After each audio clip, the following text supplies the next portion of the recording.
गो। तो अपना जो नेमेटोड्स ब्लड और टिश्यू नेमेटोड्स है, इसके संदर्भ में कल हमने आपको कुछ टेक्निकल मेथड्स बताई थी डायग्नोसिस की। अपना टॉपिक है कि ये diagnosis of blood nematodes, blood and tissue nematodes and their laboratory diagnosis. तो अंडर लेबोरेटरी डायग्नोसिस मतलब ये है कि ये जो आपके पैरासाइट्स हैं जो ब्लड और टिश्यूज़ में, ह्यूमन टिश्यूज़ में पाए जाते हैं, उनका हमको लैब में हम डायग्नोसिस कैसे करेंगे। तो हमने आपको 3 तरह के टिश्यू, ब्लड में टिश्यूज़ बताए थे। नंबर 1 बताया था, उसमें आपको फाइलेरिया, ट्रिपनोसोमा और आपका लीशमैनिया।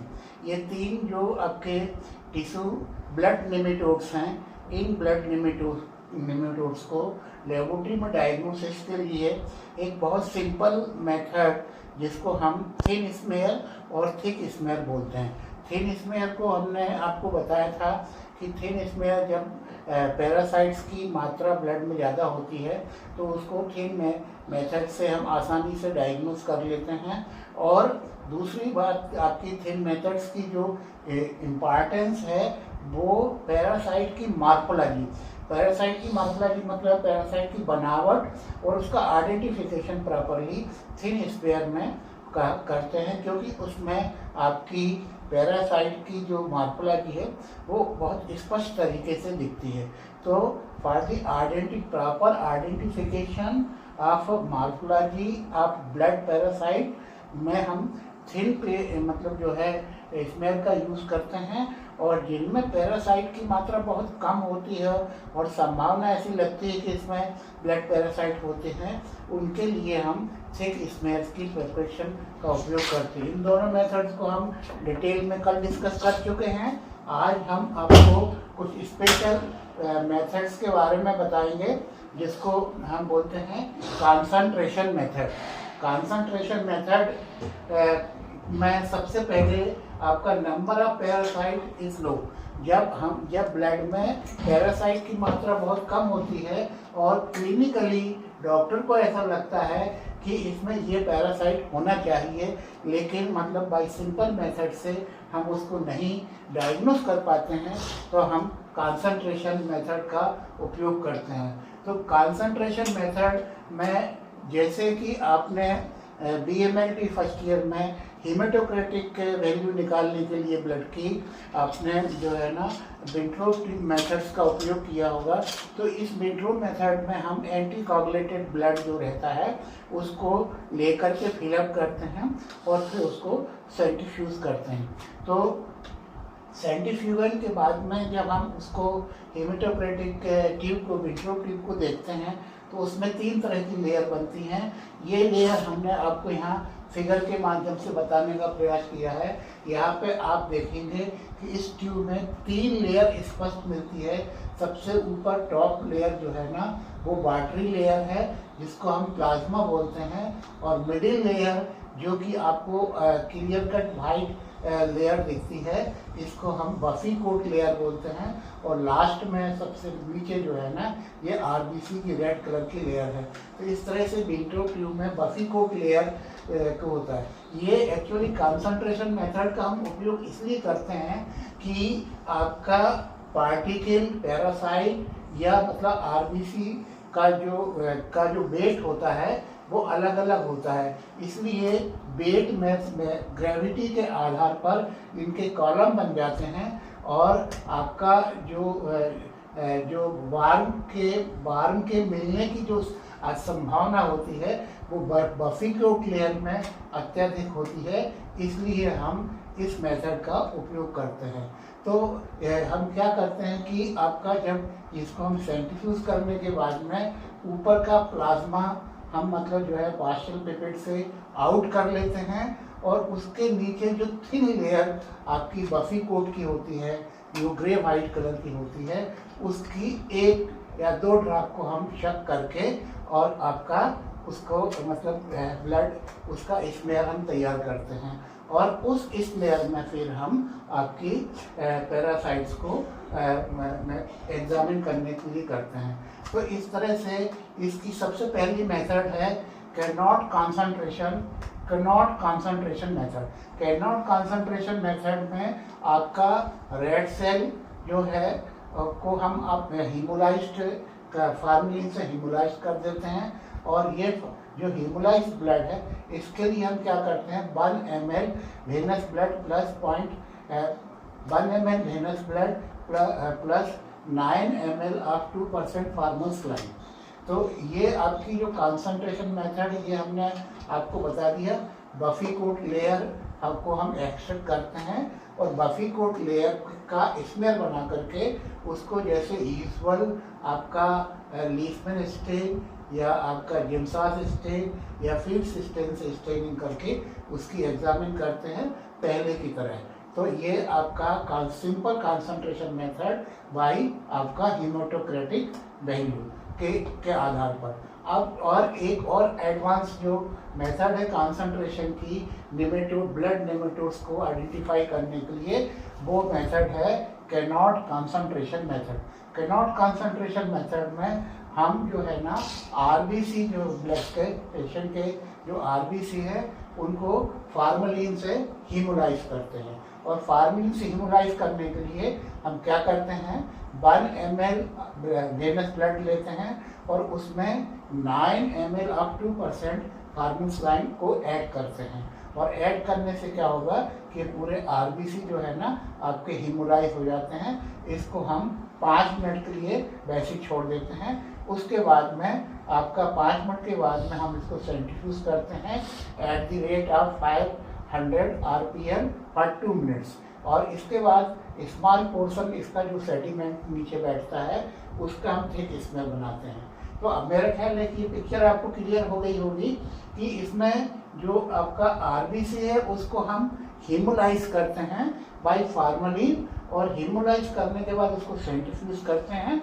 सेंट्रीफ्यूज करने के बाद नीचे जो सेडिमेंट होता है उसको लेकर के उसकी स्मेयर बनाते हैं, और उस स्मेयर को पहले की तरह हम आपका स्टेन करके, चाहे आप जिम्सास मेथड से स्टेन करें, चाहे आप जो है ना फील्ड स्टेन में करें, चाहे लीफमैन से करें, और उसको अंडर माइक्रोस्कोप में हम एग्जामिन करते हैं। तो finding of this blood nematodes in that smear is very very high, माने उसमें आपके ब्लड ऐसे ब्लड स्मेयर में कंसंट्रेशन मेथड में पाने की संभावना बहुत अधिक रहती है।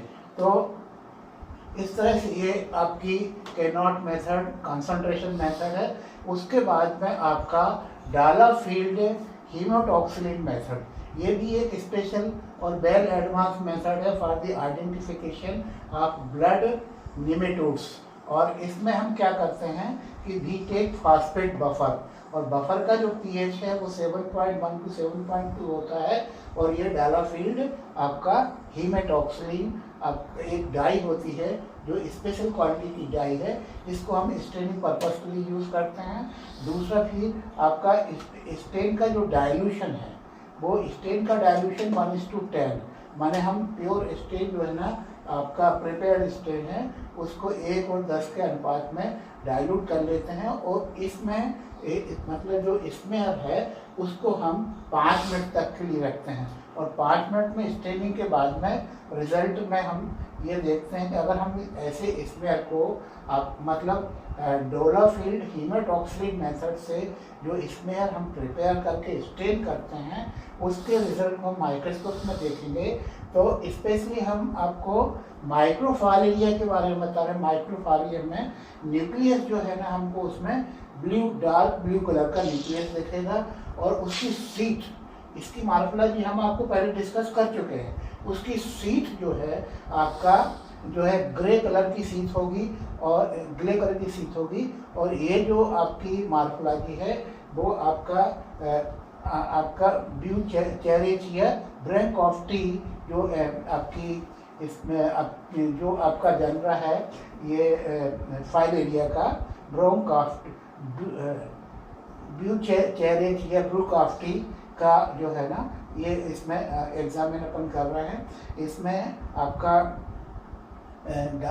इसका जो आपके जो सीट है, सीट का कलर जो है ना आपका डार्क ग्रे कलर की इसमें सीट होती है।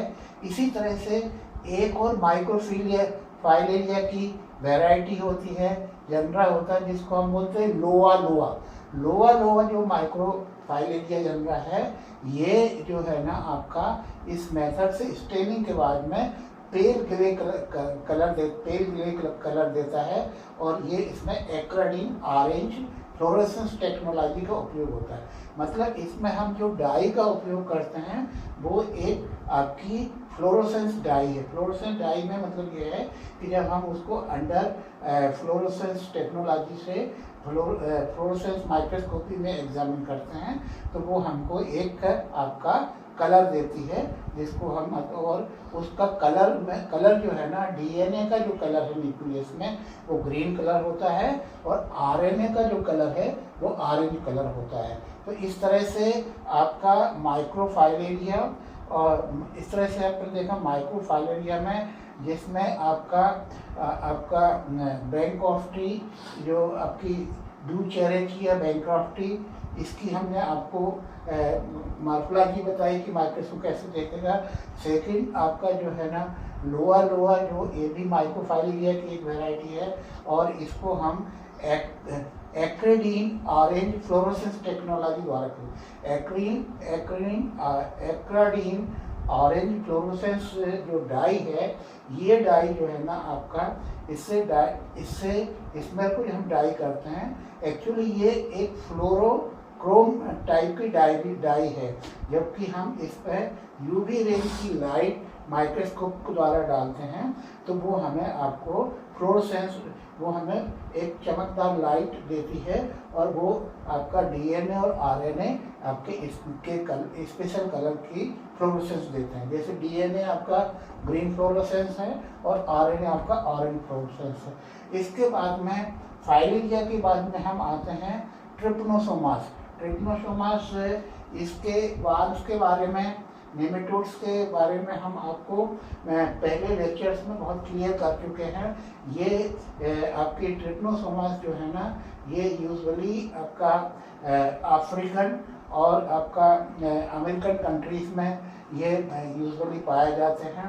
आपकी हाउस फ्लाइज जो है, इसका वेक्टर कैरियर वेक्टर है, और इसको डायग्नोसिस के लिए यूजुअली आपके WBC के अंदर, मतलब ये इन्फेक्ट करते हैं सेलुलर में, ब्लड में, और इसको जब हम आपका एक्रेडीन ऑरेंज फ्लोरोसेंस टेक्नोलॉजी से इसको जब हम एग्जामिन करते हैं तो उसमें आप देखेंगे कि ये ऑरेंज रेड कलर इन यूवी, माने इस डाई में जो है ये ऑरेंज रेड कलर देते हैं, और आपका इसमें आपकी जो आरएनए है वो आपका ऑरेंज रेड कलर में, रेड कलर इन अल्ट्रावायलेट रेडिएशन में आपका अल्ट्रावायलेट रेडिएशन में इसको एग्जामिन करते हैं, और आपका जो मैग्नीफाइंग पावर है लेंस का वो 40 ऑब्जेक्टिव लेंस के अंतर्गत अपन स्टडी करते हैं। तो इस तरह से हमने आपको how to diagnose the blood nematodes, how to diagnose the blood nematodes in the laboratory, और उसमें आपका 2 या 3 तरह की मेथड को हमने स्पेशली बोला। First and foremost important method जो है वेरी सिंपल है, जो ऑर्डिनरी लेबोरेटरी में हम यूज़ करते हैं, thin smear preparation, thick smear preparation, उसकी आपका स्टेनिंग करना, और स्टेनिंग के बाद में अंडर माइक्रोस्कोप में हम जो है ना इन वाल्व्स के लार्वास को आसानी से आपका डायग्नोस कर लेते हैं मॉर्फोलॉजी के आधार पर, उसकी मेथड है। इसके बाद में आपका ये फ्लोरोसेंस टेक्नोलॉजी से भी इसको हम मतलब डायग्नोस करते हैं। थोड़ी सी एडवांस टेक्नोलॉजी है जिसमें हम फ्लोरोसेंस कंडेंसर का उपयोग करते हैं, फ्लोरोसेंस लाइट का उपयोग करते हैं, और उस फ्लोरोसेंस लाइट में कुछ डाइस, स्पेशली जो फ्लोरोसेंस डाइस हैं उनसे स्टेनिंग करके हम आपका जो लार्वा है उसके न्यूक्लियस की आरएनए और डीएनए जो है ना उनका एक स्पेशल यूवी लाइट में मतलब जो है फ्लोरोसेंस देती है, उसके आधार पर उनको डायग्नोस करते हैं। तो अनटिल नाउ हमने आपको नेमेटोड्स जो टिश्यू आपके ब्लड नेमेटोड्स हैं उनका लैब में डायग्नोसिस कैसे किया जाए उसके बारे में बताया। दो मेथड हैं। Number 1 thick and thin smear method, simply by staining process. आप स्टेनिंग लीसमैन स्टेन से भी आप कर सकते हैं, फील्ड्स स्टेन से भी कर सकते हैं और जिम्सास स्टेन से भी कर सकते हैं। और इन स्टेन से फिर इसके बाद में आपको माइक्रोस्कोपिक इनकी स्टडी आई इमल्सन लेंस में पहले मैग्नीफाइंग 40x में अपन करते हैं, फिर आई इमल्सन लेंस में उसकी डिटेल देखते हैं। उसके बाद में आपकी क्रोमेटोग्राफिक स्टडी भी इसकी हमने आपको इसके बाद में हमने आपको हीमोक्रेटिक मेथड बताई, जिसमें बफी कोट को हम निकाल कर ले करके बफी कोट का स्मेल बना करके स्टेन करते हैं। उसमें प्रोबेबिलिटी ऑफ फाइंडिंग जो वार्म्स हैं बहुत ज़्यादा होती है, वो होती है। और उसके बाद में आपको लास्ट में आपका फ्लोरोसेंस टेक्नोलॉजी बताई, जो दो तरह की फ्लोरोसेंस टेक्नोलॉजी है। Number 1 cannot concentration method by formalin method. इसके बाद में डॉलोफिल हीमेटॉक्सिलिन मेथड और आपका यूवी मेथड। तो ये हुआ आपका ब्लड नेमेटोड्स। अब आते हैं हम आपके टिश्यू नेमेटोड। टिश्यू नेमेटोड्स में हमने आपको दो तरह के नेमेटोड्स बताए। ब्लड नेमेटोड्स की लेबोरेटरी डायग्नोसिस को इन डिटेल में हमने आपको डिस्कस किया, प्रोसेस बताई और प्रोसेस करने के बाद में उसको एग्जामिन करके आइडेंटिफिकेशन बताया। इस पर आपको एग्जाम में क्वेश्चन आ सकता है कि how will you diagnose the tissue and blood nematodes parasite in parasite. तो उसमें आपको वो मेथड्स आपको देखना है, बुक से आप स्टडी कर लीजिए। बहुत सिंपल वे में हमने आपको समझाने का प्रयास किया है।